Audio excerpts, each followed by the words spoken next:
Hi, this is author-philosopher Ronald E. Springer of EthicsUnderground.com, here to continue the reading of Moral Armor, Chapter 8, Part 4, How to Make a Monster. Please hit like and subscribe before we dive in. Back safe in his world, he wonders why the values so freely available at home are refused him by outsiders. Regaining a sense of comfort, he is able to look out at those who did not fall to the same fear, those capable of experiencing the spiritual rewards of living, pride, satisfaction, love, and happiness. He sees the way his dream girl looks at her knight. He recognizes the virtues the knight represents, which makes such awe possible.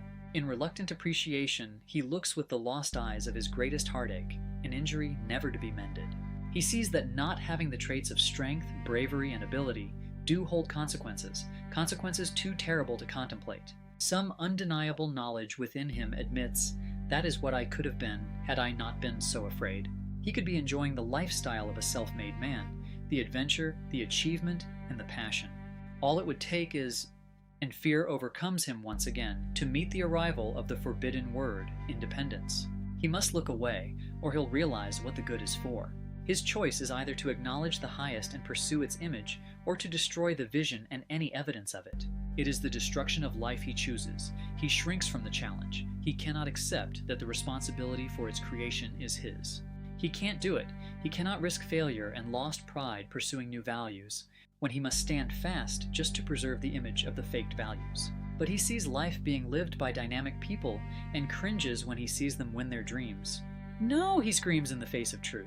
He can't make unreality real, and he can't have what he wants, so he can't let it be possible for others. Instead of reverence for the good, he responds to his incapacity with so miserable a hatred that he turns his cognitive power to the task of corrupting every living concept. He chops up what is left of his rationality, separating cause from effect, virtue from choice, value from love, productivity from pride, and life from profit.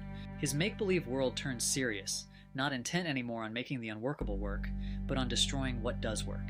He discovers that he is not the only one dissatisfied with what reality has given him. The contempt is widespread.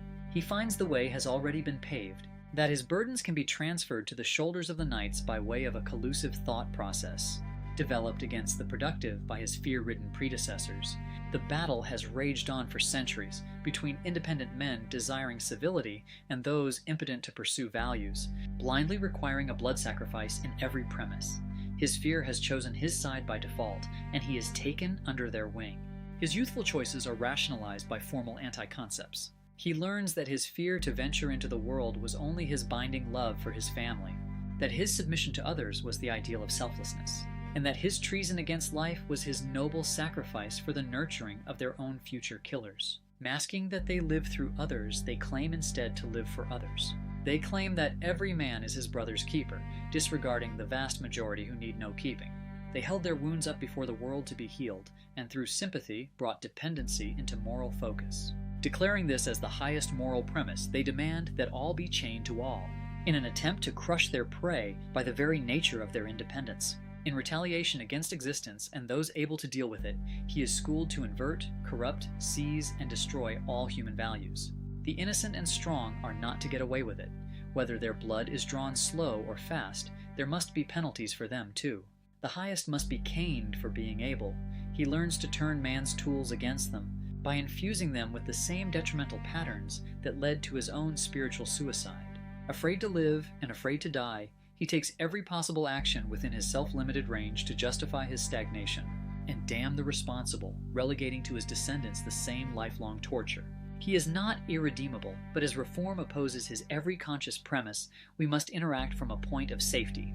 Developing that safety requires that we learn and accept what he has known all along.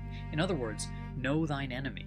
That's all for now. Next up begins the second phase of a spirit murderer's consciousness, denial of mind, concepts of irrationality.